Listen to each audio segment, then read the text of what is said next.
Welcome to We the Thunder. It's Shooter. It's Thomas Schooley. We the Thunder is in session. We do have Erik Erlendsson jumping on the show in a little bit. We've had 4 hockey games since the last time we did this podcast. And all kinds of Lightning events and happenings. Thomas Schooley, in your words, what is the biggest story of the week for the Tampa Bay Lightning? I was gonna say the two road wins, but then they kind of shit the bed at Philly. JoJo did great the other night. Not having played for a while, so. Oh, here we go. I'm sure we're going to talk about goalies tonight. Before I do that, let me crack open this bad boy. That's a highlight, by the way. This is my favorite highlight. It's the peach white oak. I've talked about it before. It's my favorite highlight. There's different types of highlight, Thomas. I don't know if you knew this, but there's different types. And while we're talking about highlight, let me take a sip.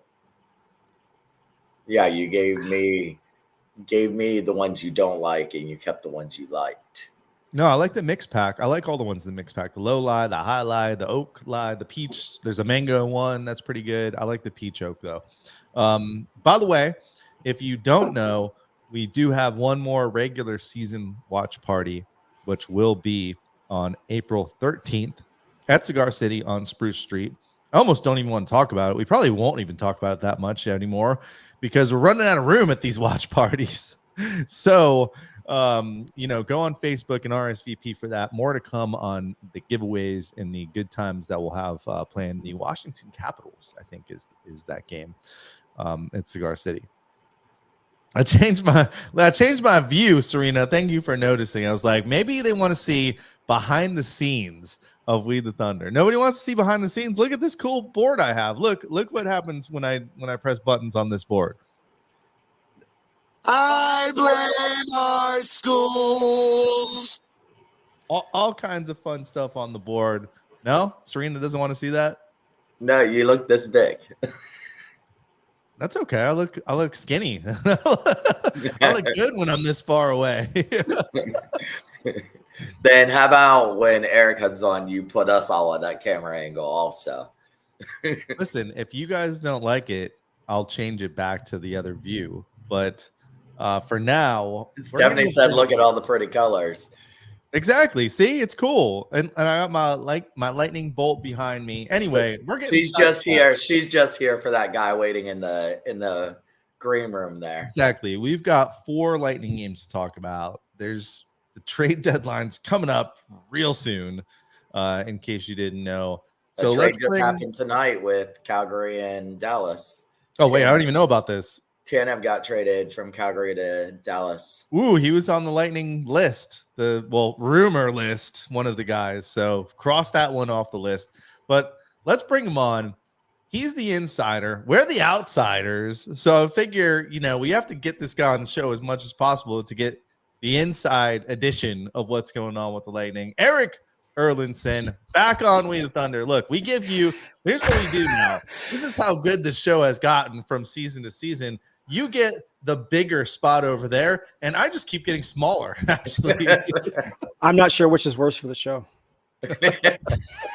Well, I'm glad you're home. I'm glad you got the spoon collection behind you because that always becomes a big topic on this show. But we're going to try to lean into Lightning hockey for the most part for this next couple minutes here, or at least, several minutes, I guess I should say.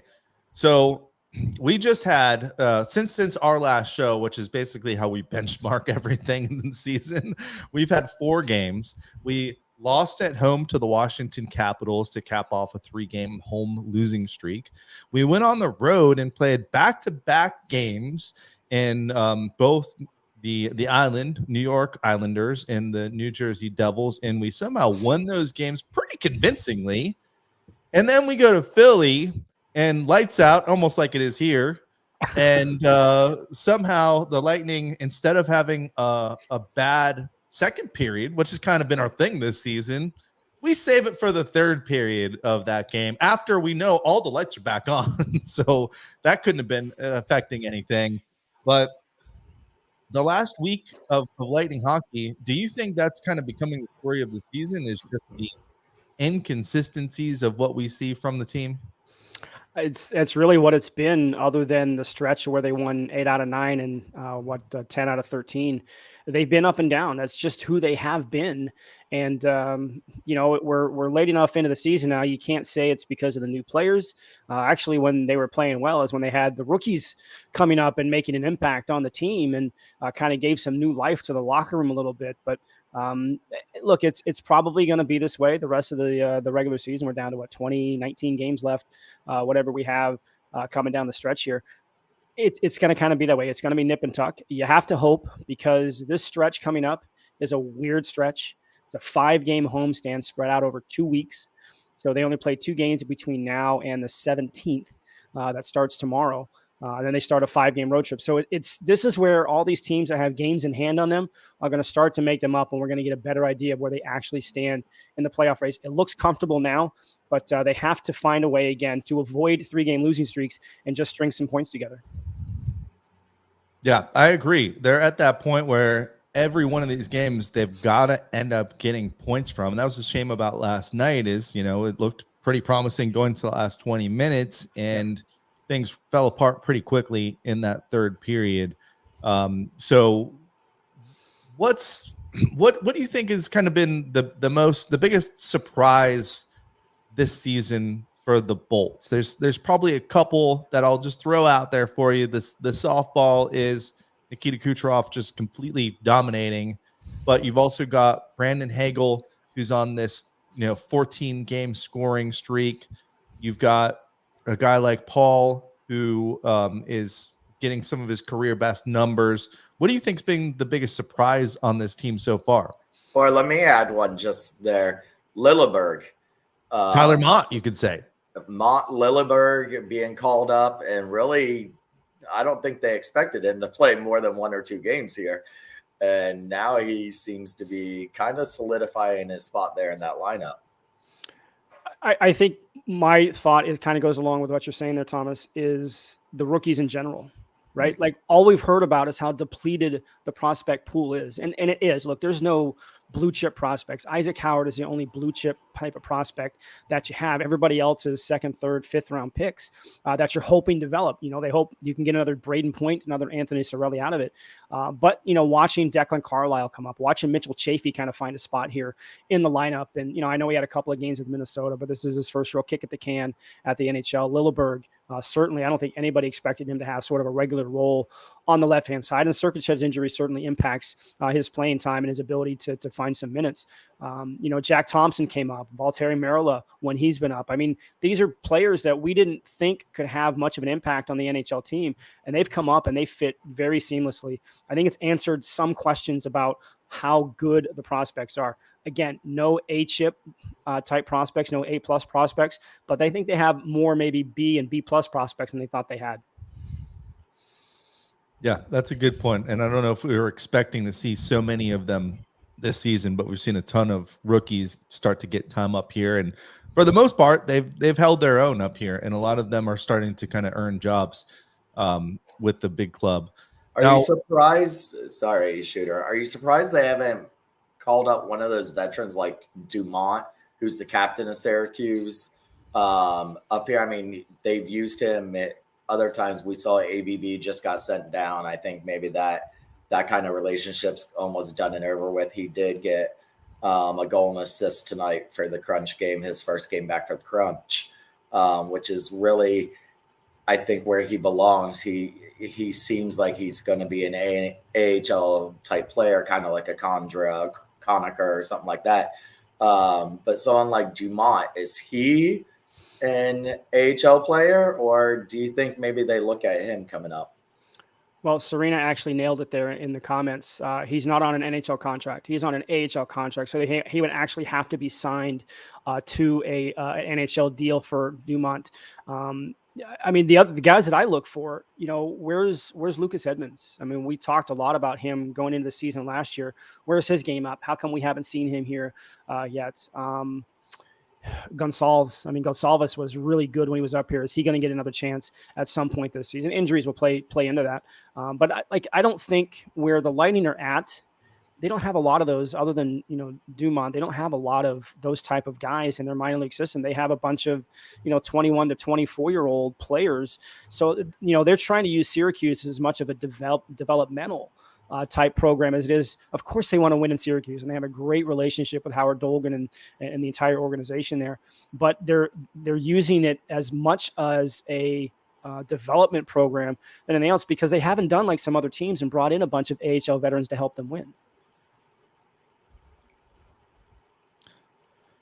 True. Now I'm trying to get you to talk about Brandon Hagel. 14 games, There's tied a motive for here, I second feel. longest in franchise history for scoring consecutively. Tied with Stamkos. Stamkos is 17 games, or is it 18? 18 games. So 4 games away from tying Stamkos, which is not going to be an easy thing to do. But what I want you to answer is Brandon Hagel a star player on the Tampa Bay Lightning now? He is a overshadowed star player, right? And look, he plays on a line primarily with Braden Point, a 50-goal scorer, and Nikita Kucherov, the best offensive player in this league this year. So, yeah, you're going to get overshadowed for sure. What I love about Brandon Hagel, he just doesn't give up. And we've seen that part of his game come back on a more consistent basis. It's the big reason why he has a 14 game point streak going on, is because the determination level of his game has ramped up. It was kind of up and down like the team was in the early part of the season, but he's kind of found his game back here. And I think that's why his game has kind of taken off. And, I think he's a core player now, right? The contract that he signed, he's a core player on this team. And I think it took a little bit for him to sort of understand that a little bit. And I think he's finding that part of his game as well, because he can be a leader type of person. He's overshadowed by Hedman and Stamkos and Kucherov and Point and Cirelli and guys that have been here and won cups with them. But he has that part of his game. And I think he's trying to go out and do it by example. Hey, Eric, you have tons of followers. You're tweeting nonstop. I can't wake up without seeing a text, some kind of tweet from you. And you're in some of the groups. Shooter, you're in the groups. Of course, I have Thunderbolts. So you see anytime there's a slump, the fans tend to attack one player. Yeah, or an assistant coach. Right. Yeah. Fire Blashaw. Hashtag. So at the beginning of the season, you saw that a lot with Hagel. This was a horrible deal. It was a bad contract. You saw it with Sergachev this year. You're seeing it now we saw it with Cirelli. But it's in these waves, because I remember when Sergachev, then it was, Sergachev was doing real good, and then he got injured, and it was like, oh no, Hagel, it was his contract sucked. He's overrated. And then here he is now, one of the best players on the team.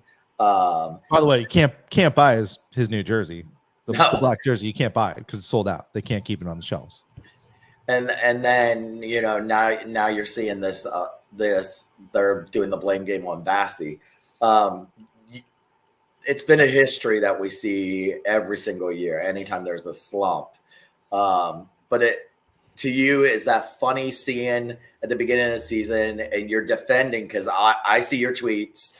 I see people posting. You're defending the player like you haven't get on time. This is who they played with last year. He was with Kane and Tays before he came here.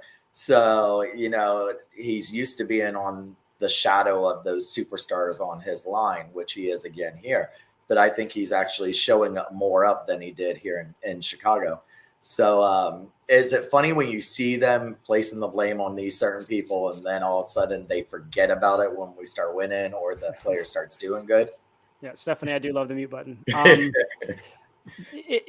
Look, there's a avenue now for fans to get their feelings out there. Social media has allowed that. So yeah, there's emotional reactions and stuff like that are going to happen in a bad game. Somebody has to pay for it. There has to be blame. And I get it. I mean, fans are passionate about their team. And certainly I see that, over the past number of years with this franchise. But you can't base your reaction on 2 or 3 games. It's an 82 game season. You have to give a player, there are ebbs and flows for every player in a season. And, let's go ahead and just bring it up there with Vasilevsky. He's going through a slump right now. And I don't know if the break affected him. I don't know if watching Mikhail Sergachev suffer that broken leg and, one of his best friends on the team, I don't know if that's affected him. He's not playing at the level he was pre-break. There's no doubt about it. But you can't sit here and say, as I see some people, hey, let's trade Vasilevsky. He's trash. He's no longer elite. You're right. He's not playing at a level that we're used to seeing him play. But we've seen what he can do. He's only 29 years old. It's not a time to pass the buck on Andrei Vasilevsky. Who's going to play goal? Who do you think can be better in goal? Look, I understand he's down right now. The numbers that he has, we are not used to seeing a sub 900 save percentage from him. We're not used to seeing a goals against average way north of 3 like it has been. Those are not what we're used to seeing it with Andrei Vasilevsky. He's going through a slump, but you have to believe, and this is where John Cooper has a strength in my mind. He allows players to work through situations. He doesn't want to throw players under the bus. And I use this example all the time in the Eastern Conference Finals against the Islanders in 2020. Blake Coleman made a mistake. He tried to blow the zone early. It led to a goal. Those kind of mistakes can be costly. He didn't park him on the bench. He threw him and Gordon Goodrow right back out there, and Blake Coleman scored 20 seconds later. It's those type of things that John Cooper allows players to do. So I get that we want to have a summary after every game. Well, this person sucked. Well, he's in a slump. I get it. I understand it. I don't view things that way. I like to let things play out a little bit longer. Okay, if this is still going on in a week, maybe then we have a problem. Don't jump to conclusions after 3 or 4 games or a week and a half. Let a player who we know has a good track record, and Brandon Hagel proved that last year with the 30-goal season he had. We certainly know what Andrei Vasilevsky is capable of doing. Let the players who we know have it in them to work through it. Yeah. And Thomas, you're right. He's become the target over the last couple games, and rightfully so. So his numbers are down, but it's only been really since they took that break, because he was on fire before that. Yep. And then it just hasn't been good since that. And, whatever it is, I totally expect Bassey. Although I got to say, how long has it been since we've seen a fire Coop message? We haven't seen that in a couple seasons. So, I mean, it's been a good 4 years since we've seen a fire Coop. So, yeah, we're due for those again. Yeah. And I will say this about Vasilevsky. He was not very good last night against Philadelphia. That second goal, the go-ahead goal, that's a deflating goal. That is a bad goal for any goaltender to give up, let alone a guy who has the resume and track record that Andrei Vasilevsky does. As soon as Forster pulled the puck to his backhand, there's only one area he can beat you, and he didn't get there. He didn't seal up that spot, and that tells you he's off his game. And the team sagged after that because they're not used to watching their goaltender give up that type of goal, and they couldn't recover from it. So last night was not a very good performance for Vasilevsky at all. No, that was definitely one of his rougher games last night, but we do seem to give up a lot of goals to redirects and deflections. I feel like it's more than other teams give up, maybe because we don't get too many of those goals, but we just give them up so much. Is there a way for this team to even address defending that? Or is that just a lot of luck and skill combined together with, like, it seems like every game there's at least one redirect or deflection that goes past Bassey? It's like controlled chaos in some ways, right? Teams practice tips, they practice, but it's like throwing a puck in the corner. You throw it in there 100 times, it's going to come out 100 different ways. You put a puck on net and it gets deflected 99 times, it might go in a different direction, and that time it has to be. And there's a skill to it. I mean, look, certain guys have skills to be able to tip pucks. Dave Anderchuk was a master of it. But with a goalie like Vazzy in his career, he's so hard to beat down low that there's really only 2 ways to beat him. Shoot up high And certainly everybody talks about his blocker side. And last year in the playoffs or 2 years ago, it was his glove side and everything like that. I mean, every goalie has sometimes difficulties on those top corners if players can hit it. But the other way to do it is to get traffic in front of them and create chaos. Guy Boucher used to use that term all the time, get to the net and create chaos, but it's controlled chaos. And so the deflections, I think the only way that you can really prevent those is to get in front of the shot. And we've certainly seen the Lightning have their fair shot attempts blocked over the past little while. The Lightning probably need to do a little bit better of making sure those lanes are not there to allow that puck to get there for a redirection.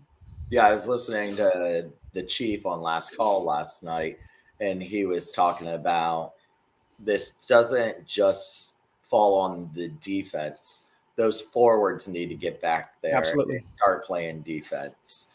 And so, a lot of people are down on our D core, but if you look at a lot of it is not necessarily theirs. It's also those forwards not doing the back check-in and not getting there in those lanes. But someone who is real good at, we've lost, our two good redirect people, which was Yanni Gord, and I think Killorn used to do those pretty good. Yanni Gord used to train nothing but those deflections. Even during warm-ups, he would stay out there after the rest of the team with one other person, and they would shoot it at him, and he would just redirect right into the net. And that was what and I don't think they have too many of that on this team now. Perry was a big one too. He was very good at that. Yeah, he's look, it is a skill. There's no doubt. And some guys, I said, are better than others at it, but you can teach it. You can, if you have any sense of hand-eye coordination, you can do it, which sometimes amazes me. Sometimes a puck is coming 80 miles an hour. How do you know where to put your blade at the right time to get the right direction? That's why I say you can send 100 shots at net, and a guy that can try and deflect it the same exact way, it's probably going to go in 97 different directions with the way they deflect it. But yeah, you have to get in front of those. You have to take away the lane. And that's not just on the defense. So you see with this defensive core, they like to front the net front, like they try and take away that pass. So teams have adjusted and they just put their net front guy in front and try and get that middle slot tip. Yeah, and I think the Lightning have been victim, especially in that Capitals game last week, of just bad luck. Whether it was puck luck, there was a couple goals in that game for the Caps that. It looked like they could have made a call with a Lightning player down on the ice when, whether it's Hagel looking like maybe he got tripped. Who knows if he did, but he's down on the ice. It causes a 2-on-1. And then Fleury got injured on that play. He's down on the ice. The Caps score. And even in that last goal where Sandin scored with less than, about 5 minutes left in the game, that sealed it for the Caps. Really, you had two bolts that, were taken down on the side of the net. So I think it's been a combination. It seems like the puck luck just has not been there, and just the luck in general for the Lightning has not been there for some of the games that they've been losing, because in several of these, they looked like the better team. And I don't know if I could say that about last night's game, though. But the one thing about last night's game, have you ever seen this before? I know we've seen like power outages happen, but it was so strange last night watching the game, because in the first couple of minutes, the power goes out in a section of in Philadelphia in their arena, and I get access to both feeds. So I see, hey, Philly's feed's still up. They're telling us what's going on. They're watching the benches and broadcasting, and Bally's is just out. And by the way, I know a ton of people are complaining about this online, whether it was Thunderbolts or everywhere, but it wasn't Bally's fault not last night because it knocked out the radio feed too. Yeah, the radio feed was out. It was Michigan calling in, and then it was his playing phone. TV because you had Paul Kennedy and you had Dave Vanderchuk doing their fireside chat. Because they picked up the NBC Philly feed. They picked up the Flyers feed. But with no game sound. So it's just them kind of whispering to each other. And some people loved it. Some people hated it. I was like, I'm just glad we've got our own feed still. Have you ever seen anything like that? In January of 2010, Prudential Center, Newark, New Jersey. So this was the end of the Rick Tocchet Rick Tocchet's last season as head coach. We're in the middle of the second period of a game in New Jersey, and all of a sudden, all the lights in one end of the ice just went out. They just went out. So only half the building was lit up. And after about 20 minutes, they sent the teams back to the locker room as they tried to fix the issue. They finally waited almost 2 hours before they had to suspend the game. And it was a very odd situation because this was a Friday night. The Devils were scheduled to be in Montreal on Saturday, and the Lightning had to play Philadelphia on Saturday. So they couldn't resume the game Saturday because both teams had to be somewhere else. So the Lightning and Devils both had to come back on Sunday, resume the game from where it was about 9 minutes left in the second period, and finish the game. So it wasn't quite a complete power outage like it was last night because it knocked out the scoreboard, the PA, replays. It, like we said, it knocked out the Lightning TV feed and knocked out the radio feed. In Jersey that night, it was just those bank of lights, and it was an unsafe situation. What I found interesting about last night when they resumed play, they asked the coaches if they wanted to resume play, and they said, go ask the goalies, because the goalies are the ones that would be affected by it the most if there's an absence of light anywhere on the ice, because they would have a harder time picking up. But yeah, that was bizarre. You don't see that very often at all. Yeah, just very strange. Be honest, though. Did you look that up, or did you actually remember that in 2010? I remember it. I had to refresh some of the old memory. It's been a while, but no, I remember that night very well because I didn't go back for the conclusion of the game. I covered the game against Jersey. I covered the game against Philly and came home. So that's why I remember it so well. Yeah, and I like the comment here, Stephanie. There was a pregame tweet from Philly saying, "Can't make it up." And they can't make that stuff up. They did not bring the electricity. So at the beginning of the game, the big they did at the end of the game, though. The big question why we really wanted you on, everybody wants to know trade situation. Noah Hannafin, how long until I order his jersey, Eric? I said there's already that trade with Tanev already happened tonight. We're getting a flame. We're getting a damn flame, okay? I see Mike already mentioned Yanni's available, but it looks like Rangers could be a possibility for him. He's not coming here. He's $5.4 million. So everybody stop with the Yanni stuff. He will not be back here. It looks like Rangers are possibly a go-to for Yanni. But yes, we see all these other rumors of potentials for the Lightning. What say you? Well, Noah Hannafin would be nice, but there's two things going against the Lightning for Noah Hannafin. Sorry to kill your Jersey dream shooter.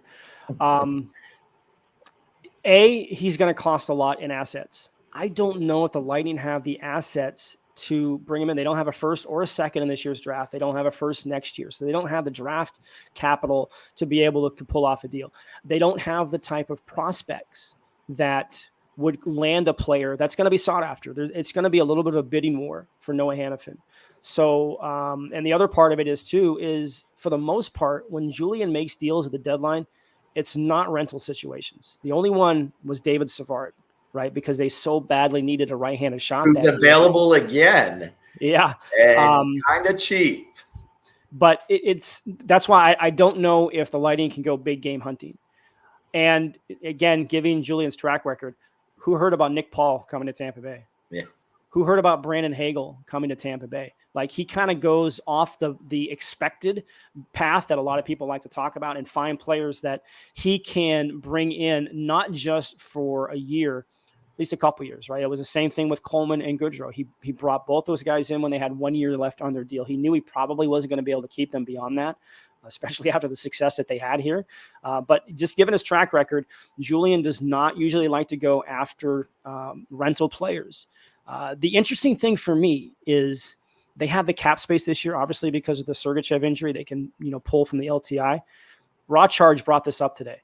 What if they were using that capital to bring in and take on like 50% or 25% of a contract and bring in some draft picks? And then you can use those draft picks to trade for something else. That's a very interesting concept that I hadn't thought about.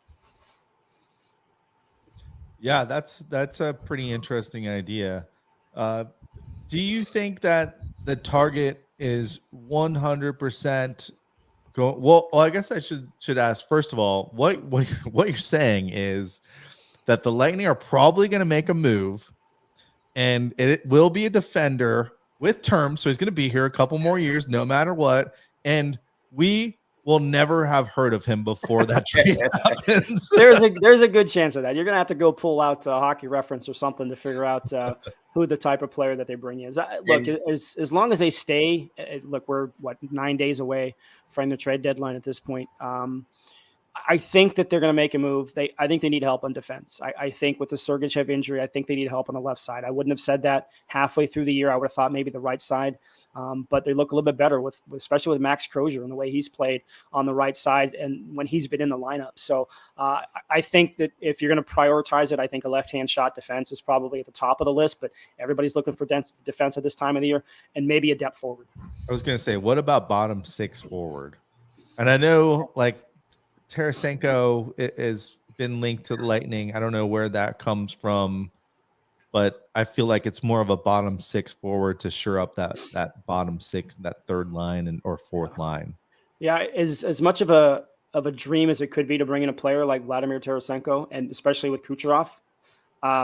It didn't work last year when the Rangers brought in him and Patrick Kane, right? As Brian Engblom used the term a lot, they brought in 2 alpha dogs. How many alpha dogs can you have on one team? And so I don't know if Tarasenko comes here. I don't know if he's a bottom 6 guy. He has to be a top 6 guy because he's still productive. He's not the 40-goal scorer that he used to be, but he's still a productive player. And he, in some of his playoff runs, especially with St. Louis that year, he's pretty productive in the postseason too. Well, we've been rolling out.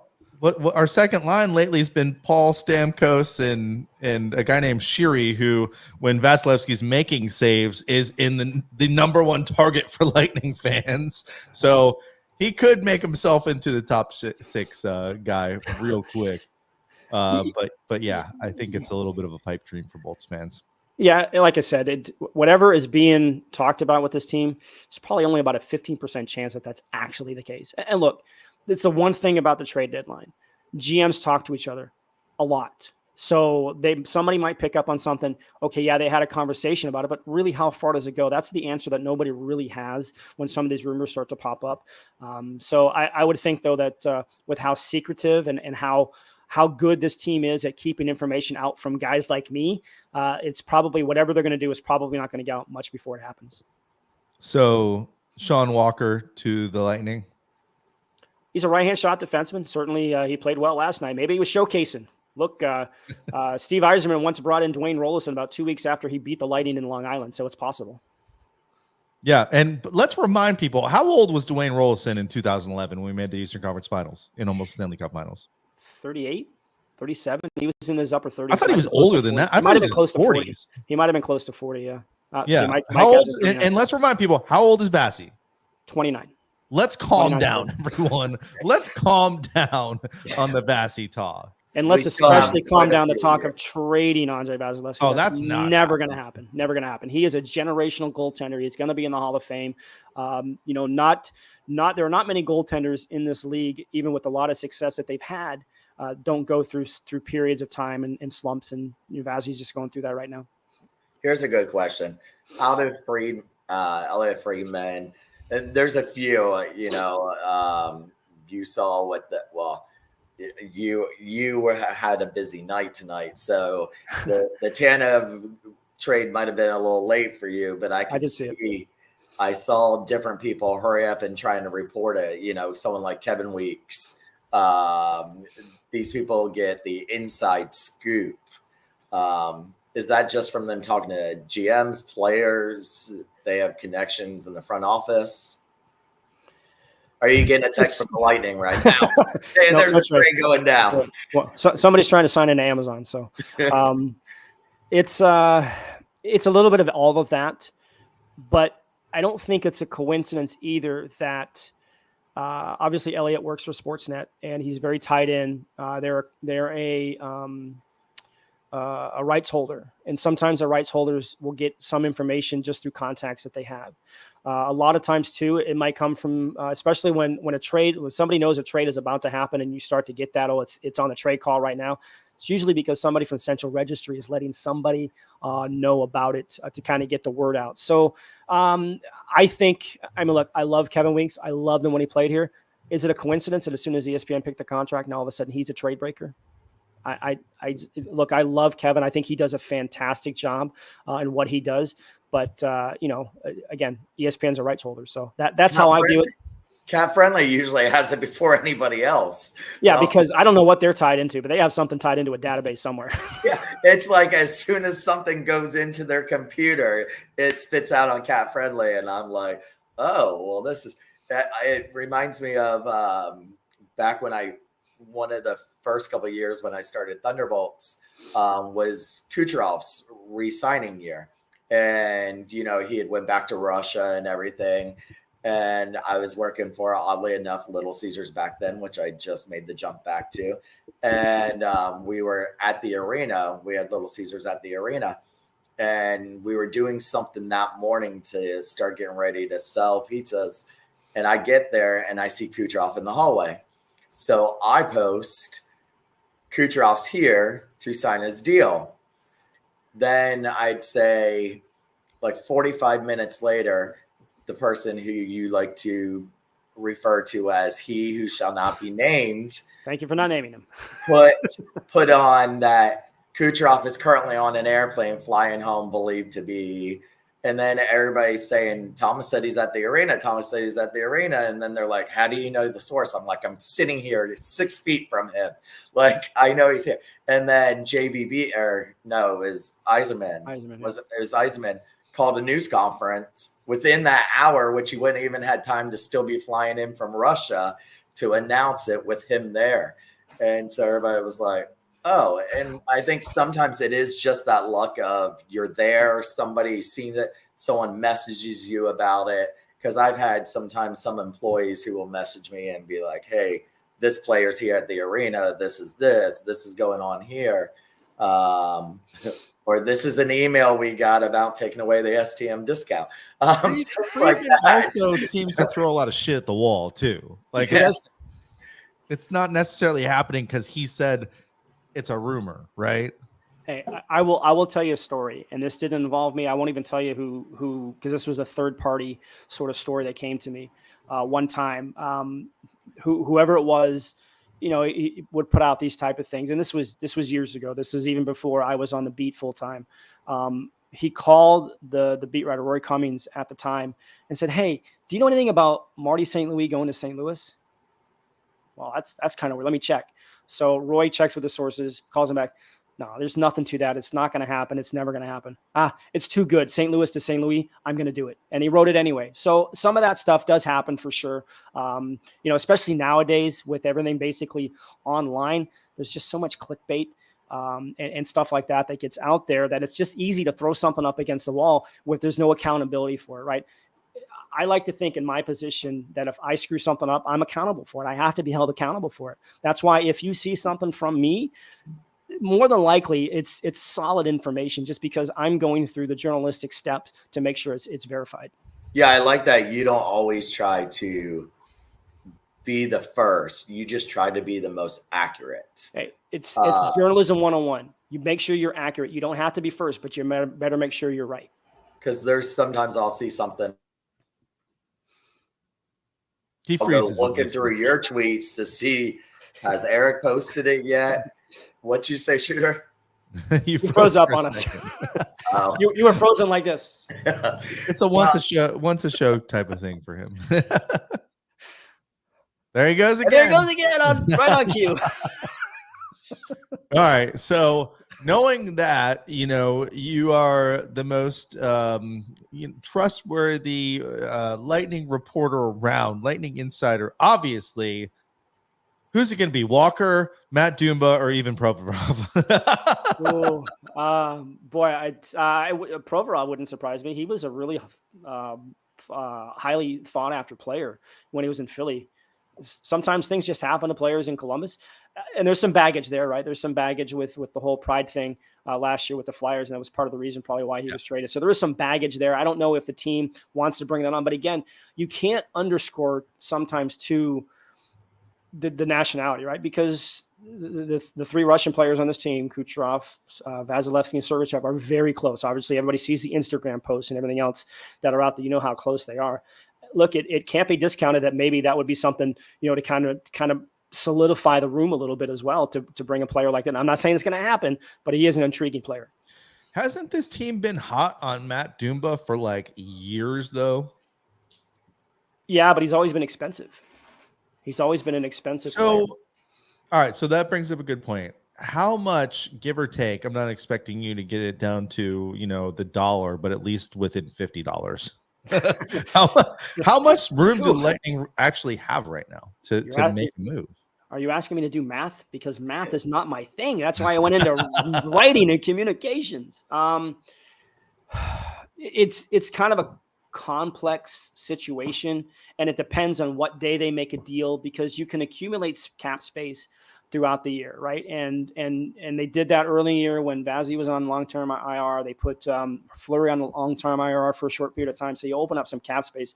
And then with Sergachev, it's not necessarily the full $8.5 million you get because he got injured in January. So there was a prorated. I don't want to give a specific number, but it's enough for them to make a deal, and it's certainly more cap space than they've had to deal with in the last number of years. Because remember that Savard deal had to go through, I think it went through Detroit. Right, it went from Columbus to Detroit to Tampa Bay because Detroit retained 25% of the contract. But the problem is the assets that we're sending away, we just don't have to give away. They don't have the type of assets that other teams can offer, right? Because let's say, okay, Noah Hannafin, let's say the reports are true, he wants to come to Tampa Bay. Well, the GM has to protect his team. He can't say, well, I'm just going to give you Noah Hannafin. If you're going to give me A, B, and C, well, this team over here is giving me A, and B. Like, what's better for the franchise? So there's a lot of that stuff that goes on, and it's just difficult for what the Lightning have in their asset situation, their prospect pool, all that stuff. They just don't have the type of a collateral that they had before to be able to make some of those deals. My thought was that they're going to have to do a 3-team deal somehow. And get someone to play with them. Now, that was before Sergachev got hurt. So now you get a little bit more, I would say, balls in your court kind of thing. Back before he got hurt, they would definitely need a third party to play there. But now I think they have a little extra. Is Cernak sick? I've seen the rumors. Oh, they're holding him out because they're planning on trading him. I don't think anybody would take Cernak with his head injuries. He's the boy in the plastic bubble right now. They can't trade him. No. Yeah. I mean, they need him to play. A bag of pucks. So is he sick? Are they holding him out? Have you heard anything? Well, he missed a game last week because he was sick, right?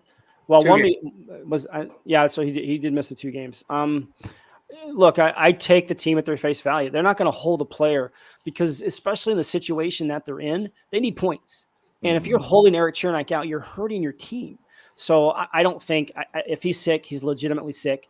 I have no reason to doubt what they're saying when it comes to that, because he's an important player on the team. He eats a lot of minutes. He plays an important role. He kills penalties. He's a big body in front. I know we'd like to see him use that body a little bit more on a physical side, but he takes up a lot of space and he can clear guys out in the front of the net. So he's an important player for the team. So I don't think they're holding him out for trade protection. Well, let's settle it once and for all, because there's, probably a couple handfuls of fans that are totally going to disagree with probably what you're going to respond here, but it's February 28th right now. The trade deadline is Friday, March 8th, so a little over a week away. There's zero chance the Lightning are sellers right now, right? Oh, I don't think so. I don't think they're sellers. No. Look, points-wise, they're in a comfortable spot. Obviously, Pittsburgh, I think, has 4 or 5 games in hand. Washington still has a couple. I mean, everybody behind them has games in hand. So that could make the situation a little bit tighter once those games start to get made up. But no, there's no way they're a seller. Julian has said it. He owes it to the core of this team, the Hedmans, the Kucherovs, the Stamkos, the Points, the Vasilevskis, those guys, to do everything in his power to help them win more cups. Because I'm telling you right now, we are not going to see the type of generational talent on the same team that this team has been able to put together in a very long time, if ever. It's very hard to do. All the stars have to align, right? Obviously, Stamkos was the number 1 overall pick. Hedman was a number 2 overall pick. Vasilevsky was a first-round pick. So you have the pedigree. But Kucherov was a second-round pick. Point was a third-round pick. Sorelli was a third-round pick. Eric Chernak was a second-round pick of the Kings that they brought into the organization in the Ben Bishop trade. You probably have at least 4 Hall of Famers on this team right now, if not 5, if you want to throw a point in that conversation. It's just hard to do. So Julian is not going to be a seller. He is not going to sell off unless they lose the next 3 games. Maybe that changes the situation. But I don't see any scenario that they're going to be sellers come next week. Yeah, and they're not going to lose the next 3 games. So they better not. Yeah.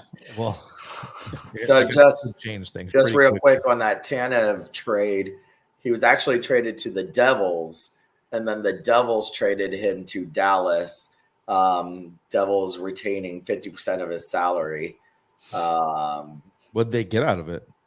It says Devils trade unassigned draft choice goaltender Cole Brady to the Flames in exchange for Chris Tanev. Calgary Flames have agreed to retain 50%. New Jersey Devils trade Chris Tanev to the Dallas Stars in exchange for Dallas's 4th-round selection in 2026. The New Jersey Devils have agreed to retain 50% of all future obligation to Tanev's contract for the 23-24.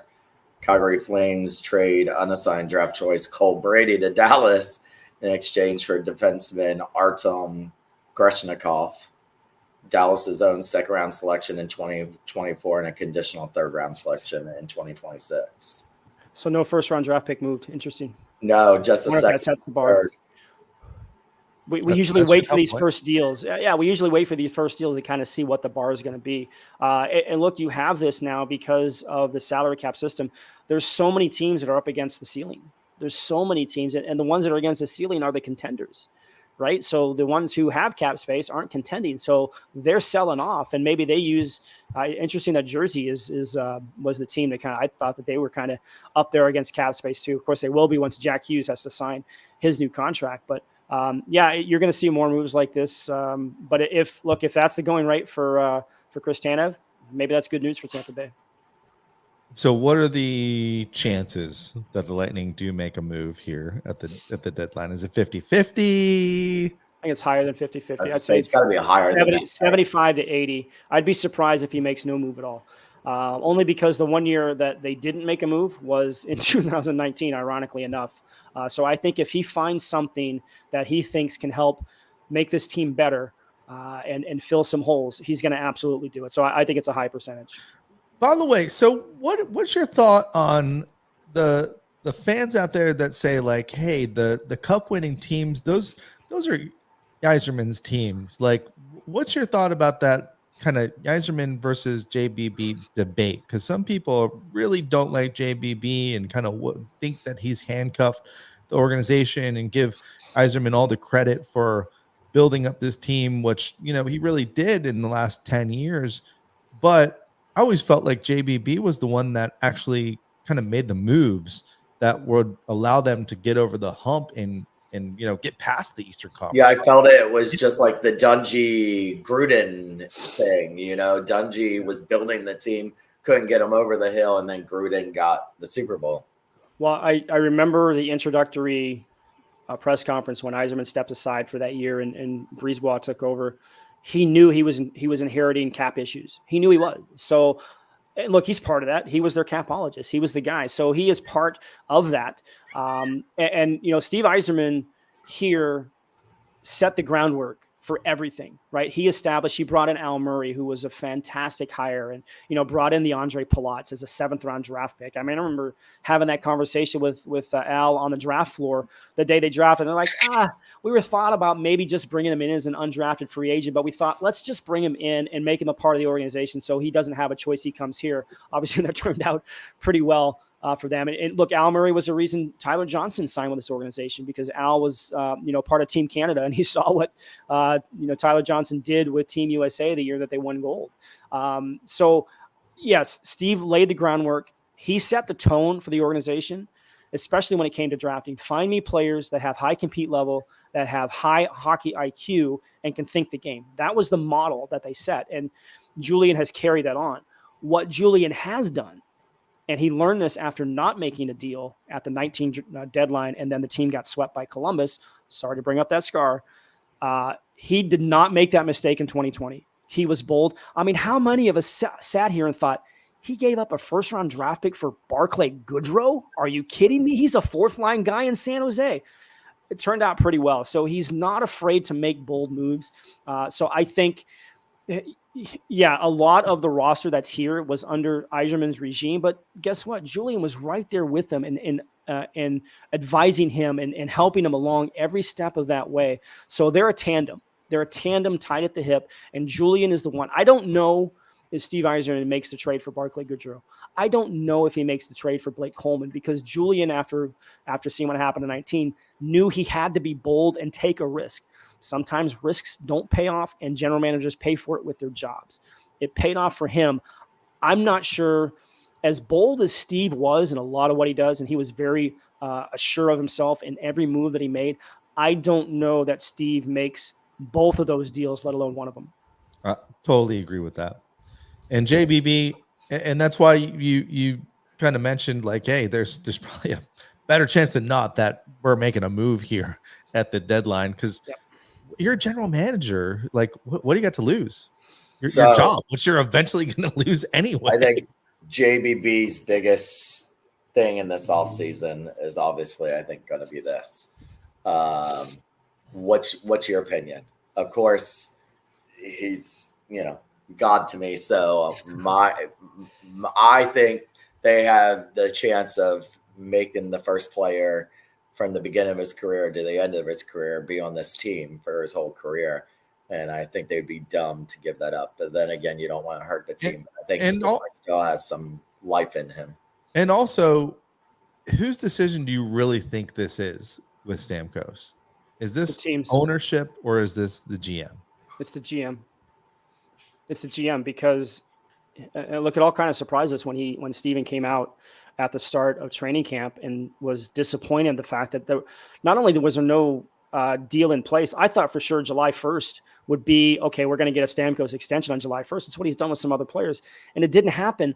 There was no talk between the team and Stammer's agents. So this is going to be a management decision if it comes down to it, because I can tell you emphatically, he does not want to leave. He wants to spend his entire career with this organization, and he deserves, in my opinion, he deserves that right.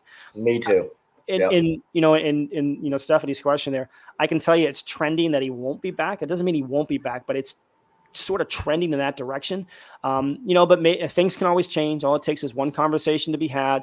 He's very open to it for sure. Obviously, it's going to have to wait till after the season. Julian has stood by that part of the discussions on it. But I just, it's hard for me, and I'm close to it. Obviously, it's hard for me to imagine Steven Stamkos wearing some other team's jersey at any point in his career. He's still a productive player. He's 25 goals. He's going to finish with 30, depending on where things go. He's not the same 5-on-5 player he was. I think that's been pretty evident this year. But look, you can't tell me that in the back of his head, he's not thinking about this. It's human nature. If you're a little unsure where you've spent the first 15 years of your career, you're not sure if you're going to come back. You can't tell me it doesn't have some sort of effect on a player. So I hope he's back. I think he'll be back, but it's trending in the wrong direction. Shooter and I went to the live taping of the block party with him, and I don't know if you've actually seen that episode with him on there. He definitely spoke like a true captain, and like he did not want to leave. He wants to be here in Tampa. And he had the perfect opportunity the last time his contract was up. Toronto went all balls in for him. They even had the tire company come out and offer him that big endorsement deal, which was believed to be the same amount that they were going to offer him salary up there. So, I feel that he's been the face of this franchise for so long. I don't think this is a Vinny situation. I don't think it's a Marty situation. This is the first player they can actually have where he started his career with the team and retires his career with the team. And I think, they got to get a deal done. I don't disagree with you. It's like anything else. It's all going to come down to the money. Obviously, he's not going to make 8.5 million on his next contract. How much is he going to make? Will he take 5 million? Will he take 4 million? That's what it's going to come down to. And if I were in management shoes, I would test that loyalty and see where he would go. And that would make me nervous as a fan. That would make me really nervous as a fan if that's the route. And I'm not saying that's what it is, but if that's the route that management is going to take, it can be a tough game because it's hard. It's just hard to think he won't finish his career here. He's been such a great ambassador for the game of hockey, especially in this market, still considered a little brother market. He talked to Chief all the time and how much this market down here kind of gets disrespected. I mean, look, there's a good chance Nikita Kucherov might not win the Hart Trophy this year, even though he absolutely deserves to be the front runner for this award. But there's a bias against this market a little bit and everything else. So I hope we're having this conversation with you guys next year, talking about Stamkos being back. Oh, we'll be talking about Hedman next year. Yeah, that's going to be the interesting one. Yeah, it never ends. And the way I look at it is like, you've got Palat 2 years ago, you got Killer last season, and there were more before that. And it seems like Stamkos is next on the list. You have to hope the cap's going up, though, right? All this because I believe in conversations that I had with some players last year that the escrow part of the COVID situation was paid off, I think, in late October, early November. So that's going to affect the cap. And I believe whatever the cap number is supposed to go up in this year, it's a cap level. There's a certain percentage that the cap can only go up. I think it hit that level. So I think the cap is going to go up again because all of this television deals. I mean, you've got two major TV partners in the U.S. now with ESPN/ABC and TNT. I mean, that's huge. And then, of course, we know the ridiculous amounts of money that Sportsnet pays them to broadcast the games in Canada. Canadian money for sure, but I think the cap is going to go up, and I think that's going to help the Lightning situation big time. All right, one last question. Nikita Kucherov. By the way, this is a segment of the show that I've been doing most of the season here, where I hold up my Nikita Kucherov picture here. And I worship him a little bit for being the best player statistically in the NHL, in my opinion, overall in the world. No offense to McDavid. Great player. Very good. Very good. I'm a little biased, though. Nikita Kucherov, 103 points. I don't know if McKinnon's playing right now, but he might be. He's 5 ahead of McKinnon. If he's leading in the scoring race, and you kind of answered this already, he's got to win the Hart Trophy, right? He's carried this team on his back. Most valuable player is what the Hart Trophy stands for, right? The stat that should be the selling point is the Lightning. Last time I checked, they're the 7th highest scoring team in the league, so they score some goals. Nikita Kucherov has 40 more points than the next player on his team, and that's Braden Point.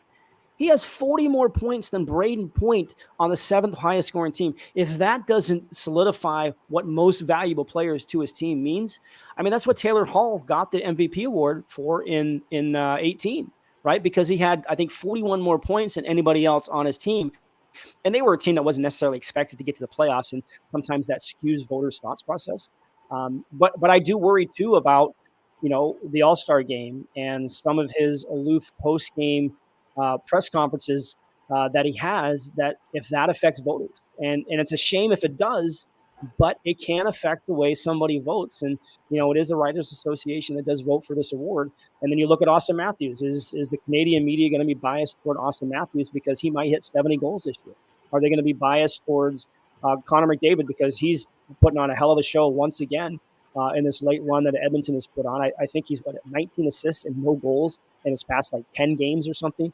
So he's kind of creeping up here in the race a little bit. Is Nathan McKinnon, because Nathan McKinnon is who Nathan McKinnon is, does he gain some of that voter bias because of who he is?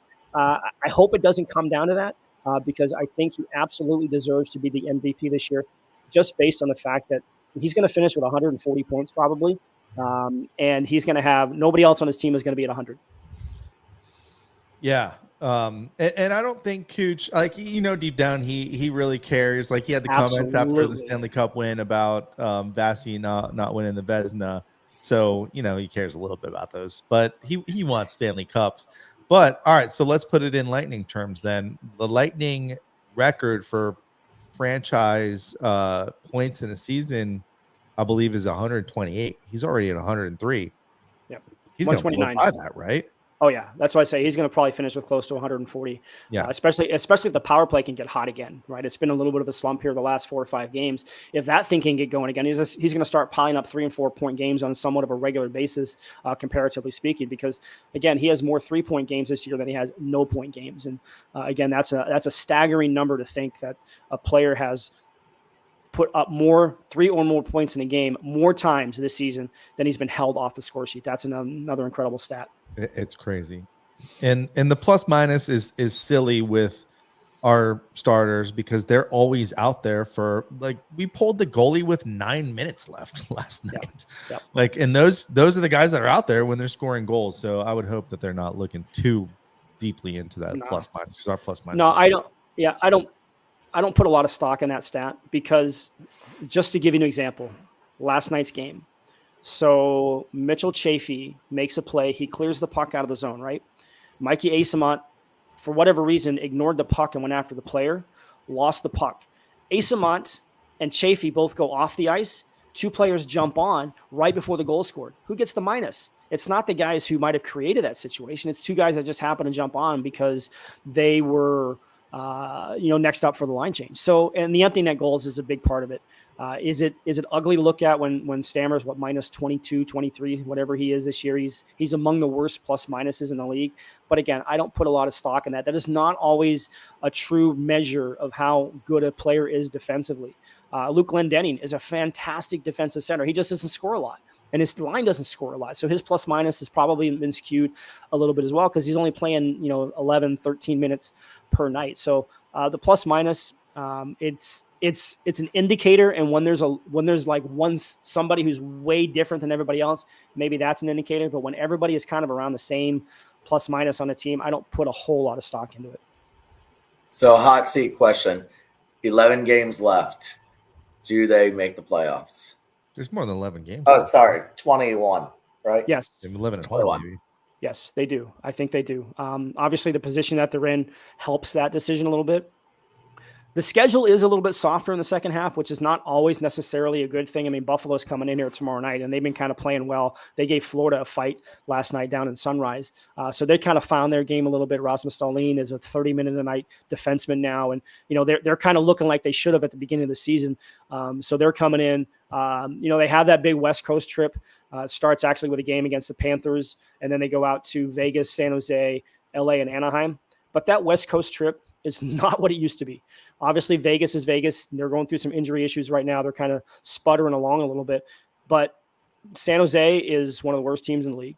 Anaheim is one of the worst teams in the league. And LA, for whatever reason, is having problems at home. They're having problems on a home ice. So that West Coast trip, which used to be a gauntlet to have to go through, especially in California, is not the same as it used to be. So they can come back from that trip with maybe 8 out of 10 points, if not 6.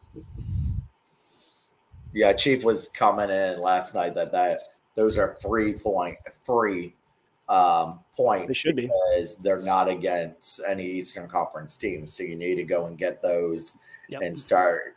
And he was saying, don't even look for the top 3 guaranteed spots. You're just got to get in that. It's going to be a wild card spot if they get in.